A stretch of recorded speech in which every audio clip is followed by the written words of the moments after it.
नमस्कार। आज हम राजस्थान के बूंदी शहर की एक पुरानी हवेली के गलियारों से निकली एक बहुत ही रोंगटे खड़े कर देने वाली कहानी की गहराइयों में उतर रहे हैं। नमस्कार।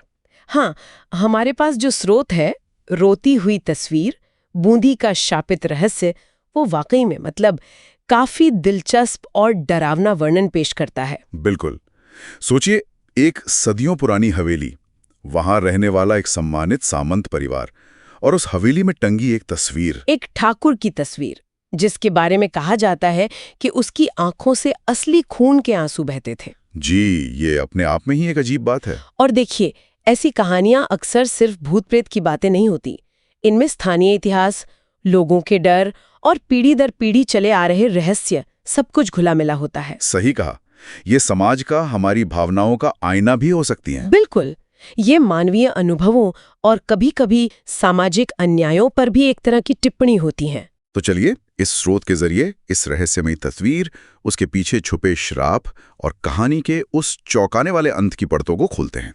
देखते हैं, ये महज एक किंवदंती है या कुछ और। जरूर, शुरू करते हैं। तो स्रोत के मुताबिक कहानी की शुरुआत होती है एक 9 साल की बच्ची मायरा से। हाँ, और एक शाम वो कुछ ऐसा देखती है जिससे सब कुछ बदल जाता है। वो देखती है कि उसके परदादा ठाकुर गजराज सामंत, जिनकी तस्वीर दीवार पे टंगी है, उनकी आंखों से आंसू टपक रहे हैं, खून के आंसू। सोचिए, एक 9 साल की बच्ची के लिए ये कितना डरावना रहा होगा। यकीनन।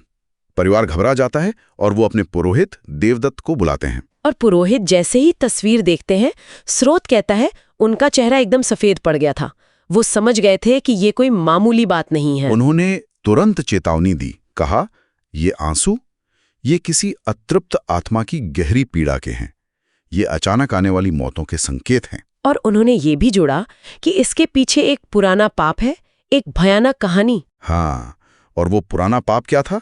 स्रोत बताता है कि पुरोहित ने खुलासा किया। उन्होंने बताया कि यही ठाकुर गजराज, जिनकी तस्वीर रो रही थी, उन्होंने सालों पहले हवेली में एक नर्तकी थी चंद्रिका, उसके साथ दुष्कर्म किया था। और सिर्फ दुष्कर्म ही नहीं, उसे जिंदा जला दिया था। जी हाँ, जिंदा। और उसकी राख को उसी जगह दबा दिया गया था जहां आज ये तस्वीर टंगी हुई है। बाप रे!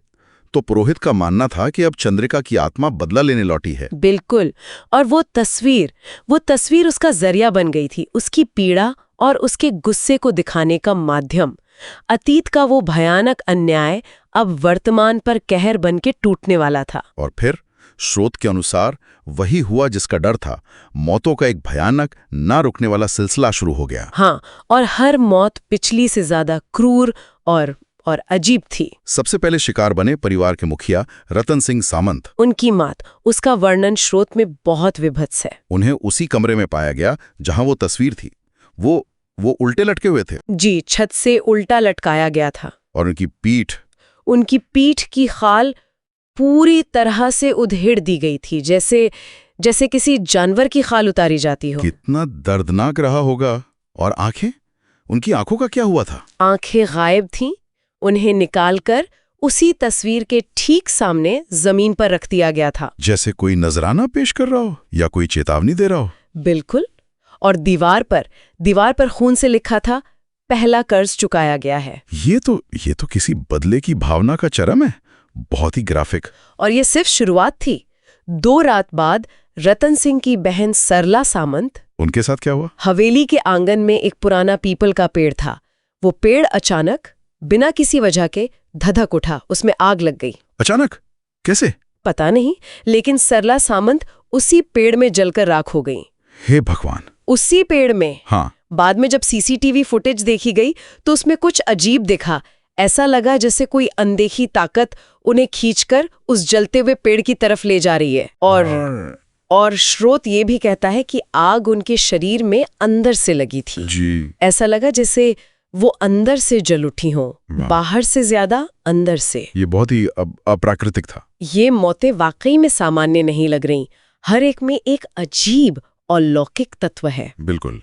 इसके बाद बारी आई रतन सिंह के बड़े बेटे विक्रम की। विक्रम थोड़ा मॉडर्न ख्यालों का था। जी, जी। वो इन सब बातों पर यकीन नहीं करता था, मजाक उड़ाता था। हाँ, अक्सर ऐसा होता है, जो लोग तर्क से सोचते हैं वो उन चीजों को जल्दी नहीं मानते। लेकिन उसका अंत शायद सबसे भयानक था। हाँ।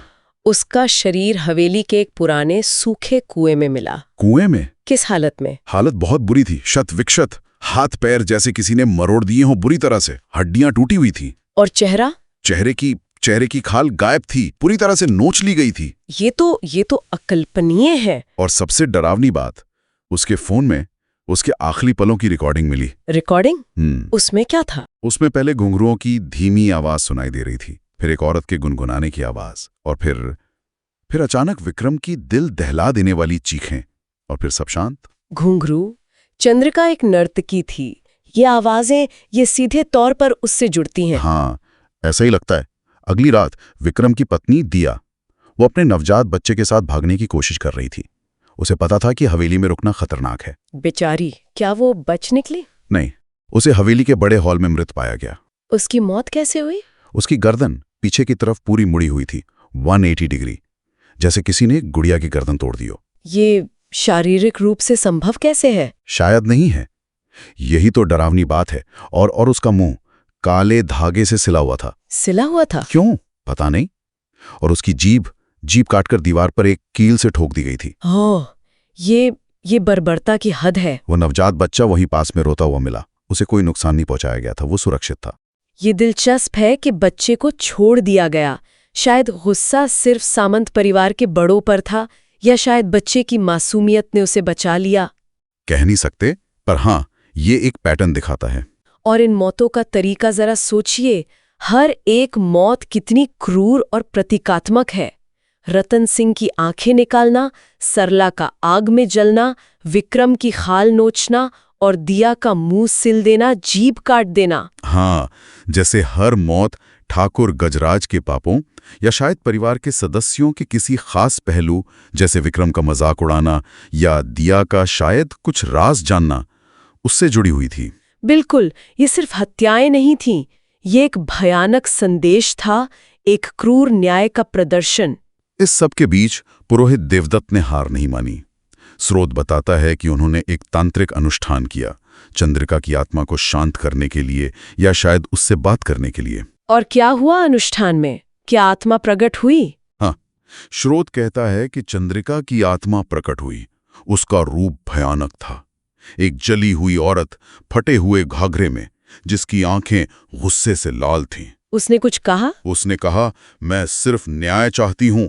सालों पहले मेरे साथ जो हुआ उसका हिसाब, आज मैं उसके वंश का अंत करने आई हूं।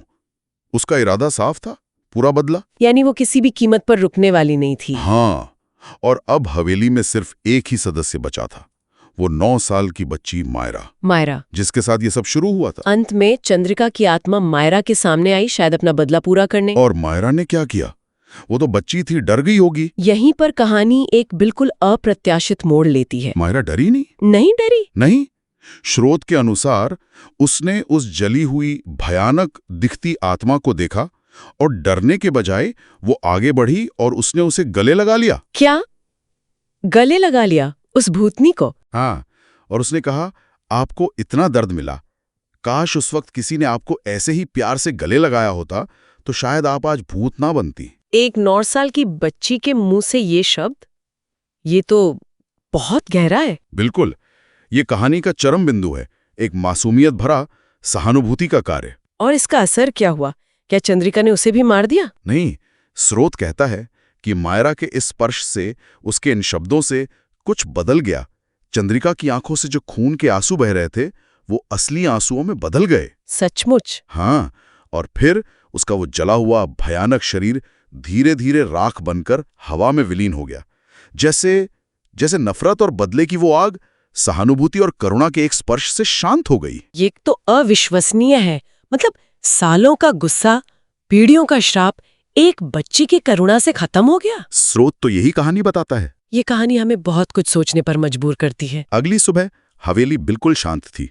ठाकुर गजराज की वो तस्वीर, वो गायब हो चुकी थी। गायब हो गई? हाँ, फ्रेम खाली था। दीवार पर जहां तस्वीर टंगी थी, वहां बस राख से बना एक हाथ का निशान रह गया था। चंद्रिका का निशान, शायद उसके जाने का सबूत। शायद। कहते हैं कि हवेली उसके बाद हमेशा शांत रही और मायरा बड़ी होकर भी हर साल उसी पुराने कुएं पर जाती है जहां विक्रम की लाश मिली थी। हाँ, वो वहां चंद्रिका की याद में फूल बहाने जाती है। ये कहानी ये वाकई में असाधारण है। ये सवाल उठाती है कि क्या बदले की भावना को वाकई सिर्फ दया और सहानुभूति ही शांत कर सकती है? और क्या पीढ़ियों तक चलने वाले श्राप का अंत एक मासूमियत भरा स्पर्श कर सकता है? और अंत में स्रोत में जो चेतावनी दी गई है कि उस इलाके में अगर कभी रात में घुंघरुओं की हल्की आवाज सुनाई दे तो भूल कर भी उसका पीछा ना करे। हाँ, वो चेतावनी वो याद दिलाती है कि शायद कुछ दर्द, कुछ अतीत के साए कभी पूरी तरह से मिटते नहीं हैं। वो बस शांत हो जाते हैं, सतह के नीचे दबे रहते हैं। ये हमें ये भी सोचने को कहता है कि क्या सच में सहानुभूति हमेशा नफरत पर जीत पाती है या ये सिर्फ एक खूबसूरत ख्याल है? ये विचार इस कहानी से कहीं आगे जाते हैं। कैसे हमारा अतीत, हमारे कर्म आने वाली पीढ़ियों को प्रभावित करते हैं और कैसे शायद नफरत के उस अंतहीन चक्र को तोड़ने के लिए कभी-कभी एक छोटा सा निश्चल कदम ही काफी होता है। बिल्कुल, सोचने के लिए एक बहुत ही गहरा बिंदु।